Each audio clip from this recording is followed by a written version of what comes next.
This was not supposed to be our first drive review of the Hyundai Ioniq 5. We actually drove the car a couple of months back in Goa, but at the first drive the conditions were kind of limited, not really good enough to give us the complete picture. But we have got that now, so I'm making this video. So has anything changed since I last met the Ioniq 5? Yes, and notably it's the negatives, but I still have to say that I am positively smitten by this car. Because for me, the Ioniq 5 is a showcase of what changes with EVs beyond electrification. It's about what EVs have enabled for cars altogether and what this EV is doing for Hyundai.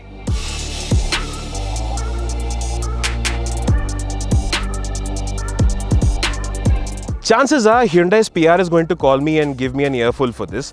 But here's something that we internally say every time we've tested just about any Hyundai car. This car feels like a refrigerator. It's something we use to describe a car that is perfectly sorted but soulless. A car we'd happily recommend but not one we can give a human personality to. That changes with the Hyundai Ioniq 5 because just looking at it, you get the instant sense that the people making this were having fun while making it. Like, there were at least 3 people making fart jokes during their meetings.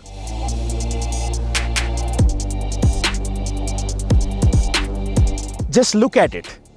This is a production car, not a concept. And this silver paint, it feels as smooth as it looks, like bare steel. And just by the way, this is not a car for someone who wants something that will fly under the radar. People were actively slowing down while driving to take photographs of this car or give us a thumbs up.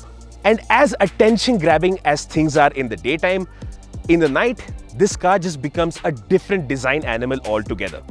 Those pixels at the front and rear, that LED mustache that in the daytime you would never notice is there, they just have a different pop at night. This has such an 80s hot hatch meets the Jetsons vibe to it. And it's also very misleading because anyone looking at this car in images or in videos might assume that this is a small hatchback. But I promise you it is not. It's just not as tall as people expect it to be. But this thing is longer than a Hyundai Tucson. Its wheelbase is almost as long as the Mercedes-Benz E-Class long wheelbases. But altogether, this design is telling me something else, and it's made me realize what's missing in German luxury compact SUVs that you get for the same price. The wow factor. All of them are well-styled, well-built and great to drive as well, but they're all designed to toe a very corporate park-friendly line. They're all flexing because of the badge, but with a suit on to cover the swole. Know what I mean?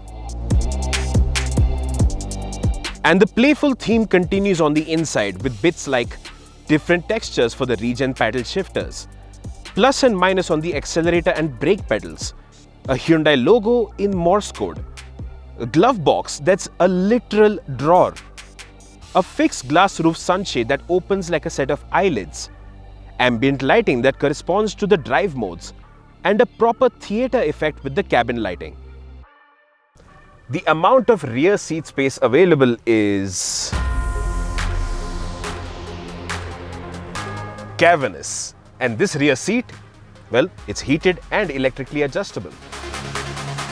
The rear AC vents placed in the more functional spot, the pillars. There's a proper plug point for devices and plenty of USB chargers. None of them Type-C though. The storage spaces are aplenty and in some cases, ridiculously large. These seats are incredibly comfortable for long distance drives, electrically adjustable, heated and ventilated. And the entire experience inside the Ioniq 5 makes you feel like you're sitting in a living room or a lounge, one that's from the future, especially because of the kind of colors that they've used on the interior. And of course, it has all of these features.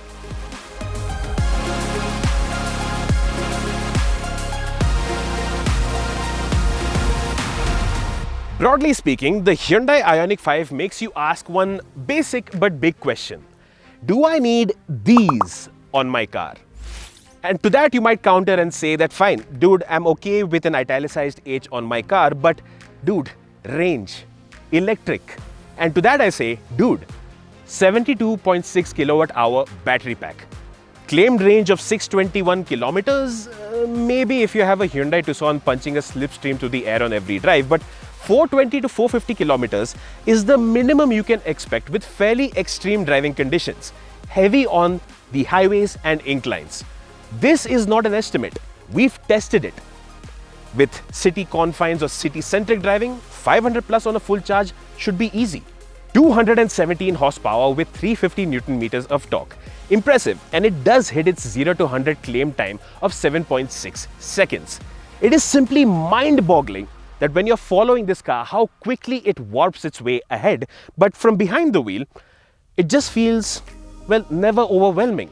It's exciting, yes, but never going to catch you off guard, and if this is going to be your first electric vehicle, it'll feel comfortable to drive. So then, done and dusted. Just buy it.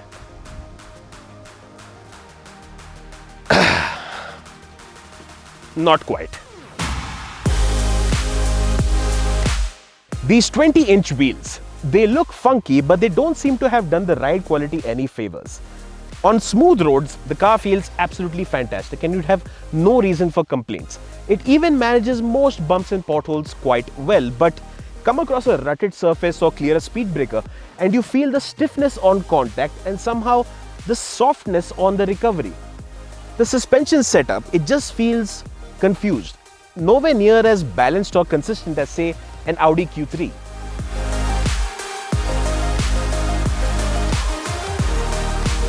The ground clearance, decent enough at 163mm laden, but taking on those speed breakers that are, well, inspired by Mount Kilimanjaro, a bit of a challenge. At the very least, you'll have to take them slower than those around you. Not the car's fault that some administrations think the common man drives a tank, but it is what it is. The car also feels heavy through quick lane switches or corners. Not the ones on a racetrack, but the kind you'd encounter on the Mumbai-Pune Expressway or Nandi Hills or the roads up to Manali. It doesn't feel nearly as nimble or engaging as a German SUV you'd get for similar money. The ADAS is usable but not all that India-friendly. There are times where it won't see a lane marker that you can, and a car getting into your lane the way cars in India do can make it slow down fast. Faster than those behind you would expect. The rear seat is spacious to no end, but this floor height makes you sit slightly knees up. The white interior looks beautiful, but like the matte paint outside, maintaining this needs care. And the boot space. It's quite long, but it's a bit lacking in height. So it's not just the lack of a prestige badge that works against the Hyundai Ioniq 5. It also has some functional gaps that you need to be aware of. But even that being said, there's no doubting that this thing is something different. It's something unique, and the fact that it's electric is incidental to the simple truth that this is a brilliant bit of machinery that reworks your thoughts about what a car can be.